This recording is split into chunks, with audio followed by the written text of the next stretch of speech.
তৃণমূলে যখন একাধিক কমিটি এবং সেই কমিটিতে সিংহভাগ সিনিয়রদের দাপট, সেই প্রেক্ষাপটে আমাদের সঙ্গে মদন মিত্র, সিনিয়র নেতা, দীর্ঘদিনের মমতা বন্দ্যোপাধ্যায়ের সঙ্গে। মদনদা, এই কমিটি কারা কারা হয়েছে আপনি নিশ্চয়ই জানেন, কি বক্তব্য আপনার? আগে একটা কথা বলে দিই, এই কমিটিতে আমি আসতে পারিনি বলে আমি যেখানে হাউ করে কাঁদছি বা আমায় ক্যান্ডি দাও বা আমায় লজেন্স দাও এরকম কোনো ব্যাপার নয়, বা চুইংগাম দাও।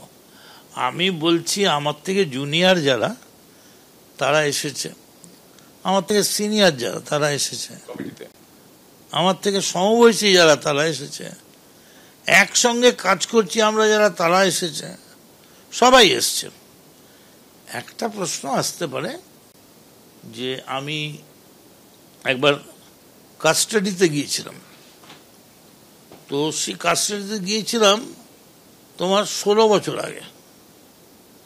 16 বছর বাদে তারা রেস্ট থাকে না, এর মধ্যে দুমদাম কত লোক, জোন নারদা সারদা কত লোক দুমদাম অ্যারেস্ট হচ্ছে সকালে বিকেলে, ও তারপরের দিন মন্ত্রী থাকছে, সবই থাকছে। আমি যখন অ্যারেস্ট হয়েছিলাম তখনও কোনো গণরোষ, ঢিল মারা, জুতো মারা এসব আমি দেখিনি। কিন্তু তা সত্ত্বেও বিভিন্ন লোক বিভিন্ন জায়গায় অসুবিধা হলো, তাদেরকে দল করছে। সেখানে কোথাও একটা পেলে আর কি বয়স হয়ে গেছে, আর তো খেলে নেচে 2 দিন বই তো নয়, আর তো 2 বছর, 2 বছর বাদে সবই ওই লিখিত নিয়মে পড়ে যাবো যে আর প্রবীণের দলে পড়ে গেলাম আর খেলতে পারবো না। সেইটাই তোমার সঙ্গে আমি মজা করে বলছিলাম যে এখনো বল পায়ে দিলে 2-4টা লাথি মারতে পারি, খেললে এখনো খেলা যায়, এটাই আর এরপর তখন যে আমায় খেলতে দিল তখন দেখা গেল মমতা খেলায় নেই, তাহলে আর খেলবো না। মমতা ব্যানার্জি খেলায় না থাকলে আমি খেলবো না, আমি ততক্ষণই খেলবো যতক্ষণ মমতা ব্যানার্জি খেলবেন। সবার কপাল থাকে না, তুমি যাবে বঙ্গে, কপাল যাবে সঙ্গে।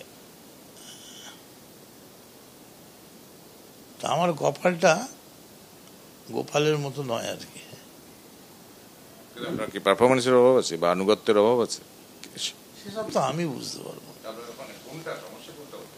আমার কোনো কিছুই নয়। আমার মনে হয় মমতা ভাবছে দিতে পারেনি, চাপ।